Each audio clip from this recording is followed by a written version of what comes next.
প্রথম দেখায় মনে হতে পারে এটি ইউরোপ আমেরিকার কোনো কমলার বাগান। প্রতিটি ডালে ঝুলে থাকা হলুদ ও সবুজ রঙের কমলাগুলো প্রথম দেখাতেই মুগ্ধ করবে যে কাউকে। তবে এই মনোমুগ্ধকর দৃশ্য কোনো বিদেশ বিভূঁইয়ের নয়, এটি বাংলাদেশের এক প্রত্যন্ত অঞ্চলের গল্প।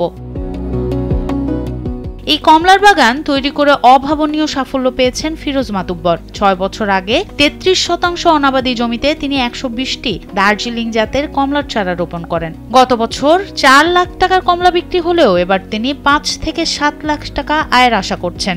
এর পাশাপাশি চারা বিক্রি থেকেও তিনি ৩ থেকে ৪ লাখ টাকা আয়ের লক্ষ্য রেখেছেন। এখন যে কোনো ব্র্যান্ডের পুরাতন এসি বদলে নতুন ওয়ালটন এসিতে উপভোগ করুন ২৫% ছাড়। আমাদের এলাকার ফিরোজ মাতুব্বর উনি প্রবাসে ছিলেন দীর্ঘদিন, এবং প্রবাসে থাকা অবস্থায় উনি নানাভাবে বঞ্চিত হয়েছেন, নানাভাবে প্রতারণার শিকার হয়ে একেবারে সর্বশান্ত হয়ে দেশে ফেরেন। তো ওনার আর্থিক অনেক দৈন্যতা ছিল।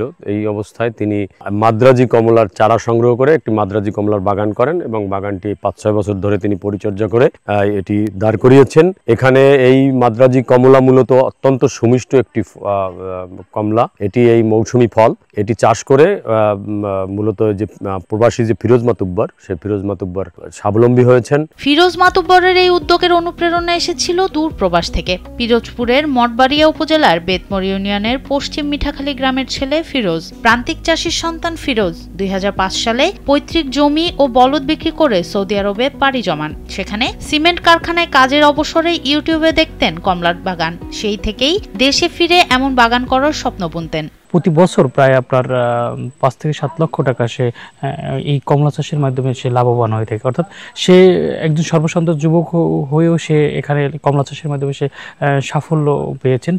সেই সাফল্যর ঠিকানাটা এখানের যে বেকার, শিক্ষিত বেকার যে যুবকরা তাদের কাছ থেকে সেই উদ্বুদ্ধ হয়ে তারা এই কমলা চাষে, মাদ্রাসী কমলা চাষে আগ্রহী হচ্ছেন।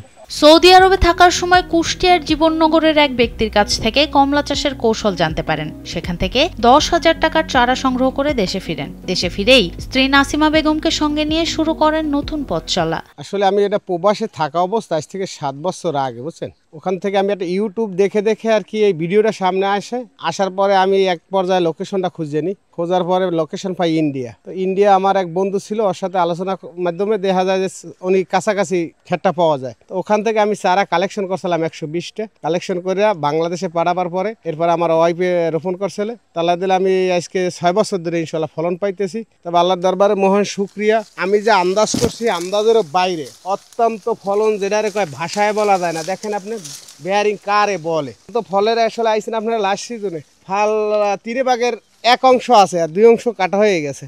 আর প্রতিদিন আমি কাটি। কমলা চাষে তুলনামূলক খরচও কম। বর্তমানে প্রতিটি গাছে ৩০ থেকে ৫০ কেজি করে কমলা ধরেছে। বাগানটি দেখতে দূর দূরান্ত থেকে লোক আসে। দর্শনার্থীদের দেখার জন্য তিনি গাছেই কমলা রেখে দেন এবং তাদের খেতে দেন। ক্ষেতটা শেখছে, চারা আনছে, আনার পরে ওই ১০ কাঠা জমির উপরে এই চারাটা রোপণ করছে। রোপণ করার পরে ৪ বছর ধরে ফল আসে, খুব সুন্দর ফল আসে। কমলাটা হচ্ছে চায়না কমলা, ভালোই ফলটা খুব সুস্বাদু এবং মিষ্টিও আছে। কমলা বাগানে বেশি মানুষই আসে, যে সবাই এসে এখানে কিনে আবার ছবিও তুলে। বেশিরভাগই মানুষ এসে প্রায় বিকাল ৫টা থেকেই মানুষ এখানে ভরে যায়। সে প্রবাস থেকে এসে এখন হাল ছাড়েনি। মঠবাড়িয়া উপজেলা সহকারী কৃষি সম্প্রসারণ কর্মকর্তা আবু জাফর মোহাম্মদ সালেহ জানান, আমদানি নির্ভরতা কমাতে তারা অনেক চাষিকে কমলা চাষে উৎসাহিত করছেন এবং দার্জিলিং জাতের চারা সরবরাহ করছেন। এই উপজেলা কমলা চাষের জন্য অত্যন্ত সম্ভাবনাময় বলে তিনি মনে করেন। এবং উনি অত্যন্ত উদ্যোগী একজন কৃষক। সেই কমলা বাগানের পরিশ্রম এবং কমলা বাগানের আমাদের দেশে যদি এভাবে কৃষকরা আগ্রহী সৃষ্টি করে এবং আমাদের পরামর্শ সঠিকভাবে আমরা দিতে পারি, তাহলে দেশের অর্থনৈতিক অনেক আগাই যায়। ফিরোজ যখন এই কাজ শুরু করেন তখন অনেকে এটাকে পাগলামি বললেও আজ তার গাছে ফলন দেখে সবাই মুগ্ধ। তার সাফল্য দেখে অনেকেই কমলা চাষে আগ্রহী হচ্ছেন। সনম সিদ্দিকী, কালবেলা।